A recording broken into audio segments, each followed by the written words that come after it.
Gladiadores es el tema de hoy. Atención, aquellos que deseen meterse a gladiadores. Nerón mandó a erigir su propio circo en la orilla derecha del Tíber, en los jardines de Agripina, allí por donde hoy están San Pedro y las columnas de Bernini. Esta obra era de menores dimensiones que el Circo Máximo, que estaba por ahí cerca también. Y se levantó porque el Circo Máximo solo servía para las carreras de carro. El Circo Máximo era un hipódromo y tenía la gran capacidad, probablemente 200.000 espectadores. Pero no servía para las luchas y para pelear con las fieras y para que las fieras ingirieran a las personas. Porque, tal como sucede con los hipódromos, tenía una gran extensión para permitir que los carros dieran vueltas una y otra vez. Y no tenían la forma de una arena, que fue clásica en los circos posteriores.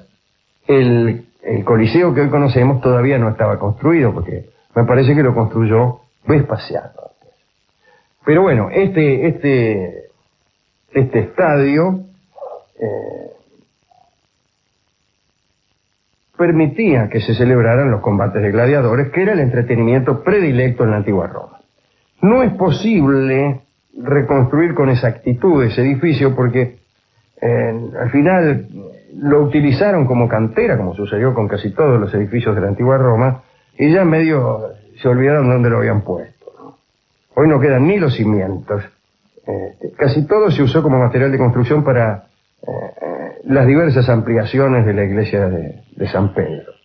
Desde los días de la República, en Roma, los criminales no eran ejecutados. Esto digo como antecedente del oficio del gladiador. Los criminales no eran ejecutados, sino condenados a luchar con las fieras o con los gladiadores.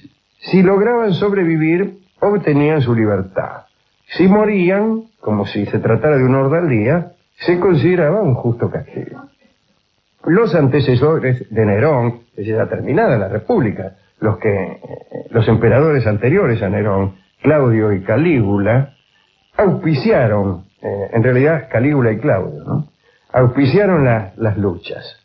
Cuentan que Calígula hizo arrojar a la arena a un espectador que había concurrido a los juegos ataviado con un manto demasiado distinguido de púrpura que atraía todas las miradas.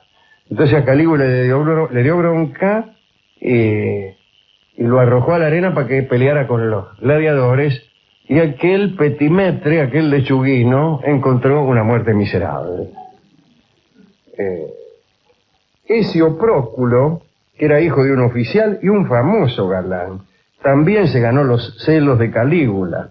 Fue expulsado de la tribuna y debió primero pelear con un gladiador tracio, los más clásicos, ¿no? Y luego con un griego que estaba provisto de muchísimas armas. Después venció a ambos, este galán.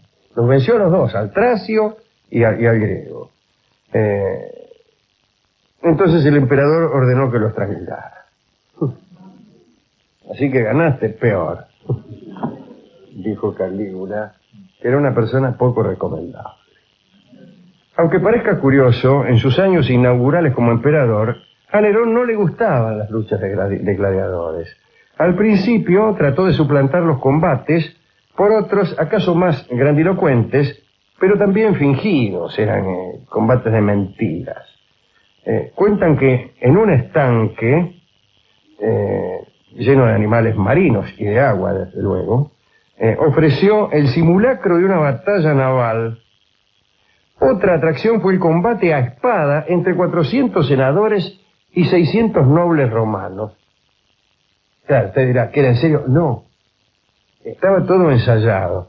Y fue una sensación, porque hasta entonces solo combatían como gladiadores los esclavos y los presos. Pero todo aquello era un acomodo y la novedad duró poco. En realidad, en toda la historia de Roma, los emperadores nunca lucharon, los nobles nunca lucharon. Los que luchaban eran los gladiadores, eran profesionales, eran esclavos. No sucedió como en otros pueblos donde la nobleza luchaba. Por ejemplo, Grecia. Bien. A medida que el imperio se fue expandiendo, fueron llevados a Roma en calidad de prisioneros individuos cada vez más extraños.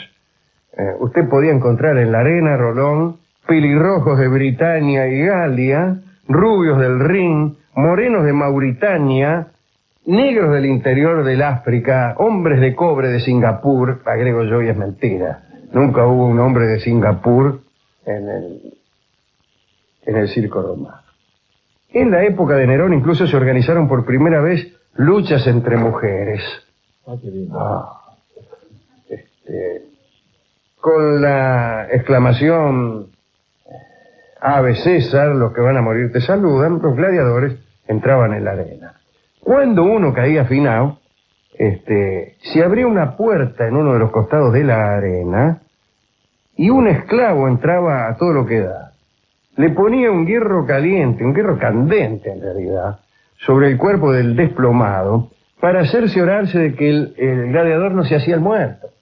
Porque había algunos que, viendo que les iba mal, se hacían los mortadela, pensando que, finalizada la lucha, iban a poder escurrirse por alguna puerta lateral, cuando terminara el público de prestarle atención. Pero no, cuando caías en tierra y ponías cara de muerto, es una clásica expresión del teatro y también de las luchas, entonces venía este funcionario con un hierro candente y te lo ponía. Entonces, aquellos que no tenían bien ensayado su papel de muertos, inmediatamente decían lo siguiente: ¡ay! Y ahí es cuando todos decían: ¡no está muerto!, gritaban todos, y procedían a decapitarlo. Toda vez que una vez separada la cabeza del tronco de una persona, resulta muy difícil que la muerte sea fingida. En tiempos de Nerón había en Roma 2.000 gladiadores. Recibían las armas en el momento del combate y después las tenían que devolver. Se los trataba con dureza, pero no les faltaba comida, ¿no? La dieta de los gladiadores se basaba principalmente en platos de cebada y puré de alubias. Ajá. Puré de alubias. ¿Quiere usted un puré de alubias? Bueno, sí, como Sí, no. es una especie de fainá. ¿Qué será eso? Claro. Poroto. Lo sometían también a masajes y fricciones para forzar el desarrollo de la musculatura. Detrás de los muros de las escuelas de gladiadores se desarrollaban dramas monstruosos que rara vez se conocían en el exterior. Séneca contaba la historia de un gladiador que camino a la arena metió la cabeza entre los rayos de una rueda para quebrarse el cuello. Solo para matarse, porque estaba descontento con su vida. Tácito supo de un desesperado intento de evasión de los gladiadores en Preneste en el año 64. La víspera de su presentación se ofrecía a los luchadores un gran banquete. Bajo estricta vigilancia le daban comidas que no habían visto en años, nada de puré de alubias. Corría el vinardo a raudales, había mujeres, una verdadera orgía, unas orgías feroces. En aquel entonces no había aquel prurito de que el deportista tenía que mantener una cierta compostura en los días anteriores, que la dieta, que acostarse temprano, ¿no? La concentración. ¿Qué concentración? Ahí vino y poroto y mujeres y cañones de crema pastelera. Digo yo, no sé si habría, pero se me ocurre. Bien. El gladiador que lo deseaba podía participar del desenfreno hasta que despuntara el día y se abrieran las puertas del circo. Cuentan que eran reuniones un poco melancólicas, porque todos tenían miedo de morir al día siguiente. Y muchos de ellos, muy borrachos, se la pasaban despidiéndose. Y eso en realidad entorpecía las orgías. Cuando usted se pone melancólico y propenso a la despedida en una orgía, la orgía fracasa. La despedida no forma parte estricta de la orgía. Cuando usted empieza a despedirse, ya la orgía se arruinó por completo. ¿Me entiendes? Sí, sí. ¿Qué gracia hay de sexo feroz, de lujuria irrefrenable? Un tipo dice, bueno, este cuerpito, todo está muy lindo. Bueno, esto produce en los demás participantes una especie de anticlímax. Una sensación de fracaso. Y dice, bueno, yo también me voy. ¿Para dónde vas? Para allá. Claro, bueno, vamos. te llevo. Para allá, bueno. Arranca vos Todos primero. van para allá. En la orgía nadie va para allá ni para acá, justamente. Una orgía consiste en que nadie sabe cuándo va o cuándo viene.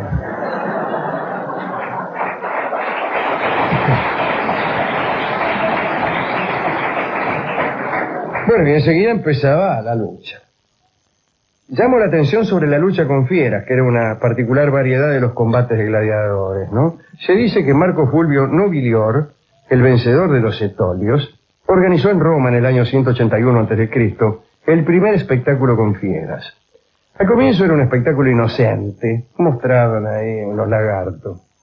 Pero luego degeneró. Al regresar de tierras lejanas, los romanos traían animales exóticos como testimonio de sus hazañas. Llegaban con leones, osos, panteras, cocodrilos. Al principio los exhibían en jaulas, pero bien pronto fueron integrados a los juegos circenses y los gladiadores debieron enfrentarlos. ¿Qué mostrarlo en una jaula? Vamos a pelear contra el oso. Augusto dicen que hizo masacrar en un total de 26 funciones 3.500 animales. No existían entonces reclamos ecológicos.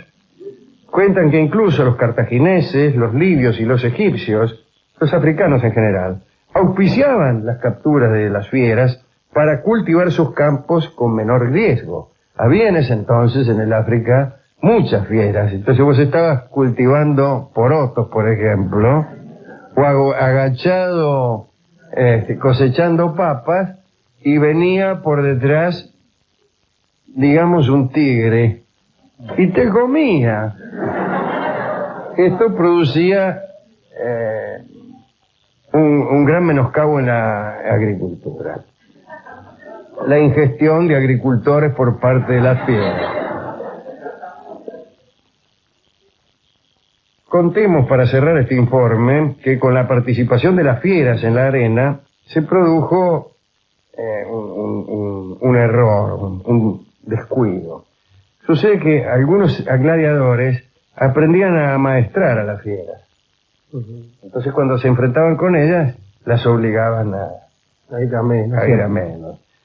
Como quiera que sea, también se utilizaban las fieras amaestradas para algunos actos pomposos. Por ejemplo, Marco Antonio se lució en compañía de la actriz Citeris en un carro tirado por leones. Ese es un sulky, ¿eh? Imagina un sulky con 2 leones. Algunos conseguían que los toros se pararan en 2 patas. Eso no lo he visto nunca. Y, bueno, que los elefantes se arrodillaran ante el emperador, eso sí. Sí, el elefante es de rodillas. El elefante se arrodilla, yo eso he visto, pero toros parados en 2 patas, Nunca ¿no? más. Mire que en las corridas de toros, ¿qué les costaría? Sí, claro. Hacer parar al toro en 2 patas. Pero yo no he visto nunca. Para mí es mentira. Caballo sí, pero toro no. El caballo sí se para en 2 patas, pero el toro no. Animales que no se paran en 2 patas. A ver. La serpiente.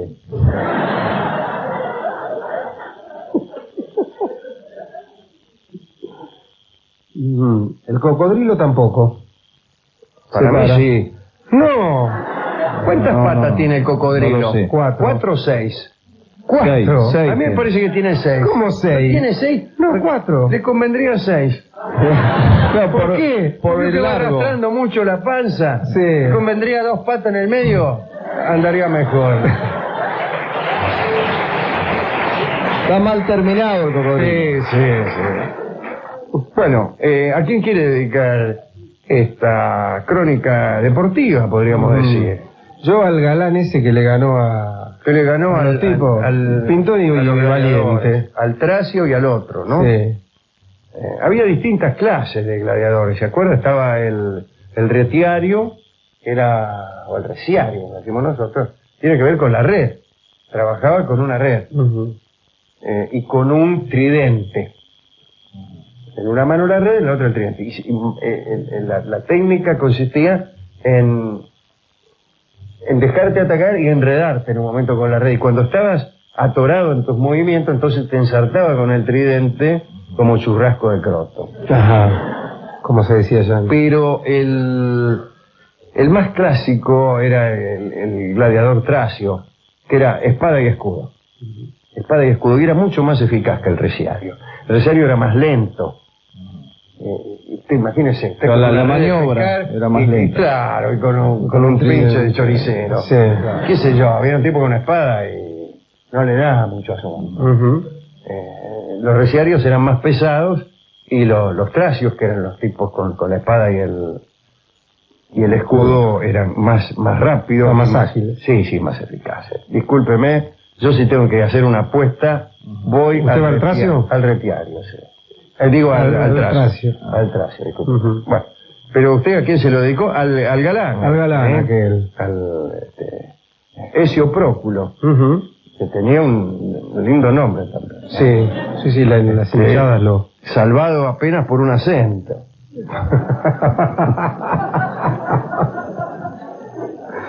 Bien. Hemos resuelto que el tango que venga a amueblar esta charla, en virtud de la cobardía de los emperadores que no se atrevían ellos a pelear y mandaban a sus sirvientes, sea justamente el tango que se llama Cobardía. Cobardía es un bellísimo tango de Charlo que escucharemos en la versión de Carlos Gardel. Adelante.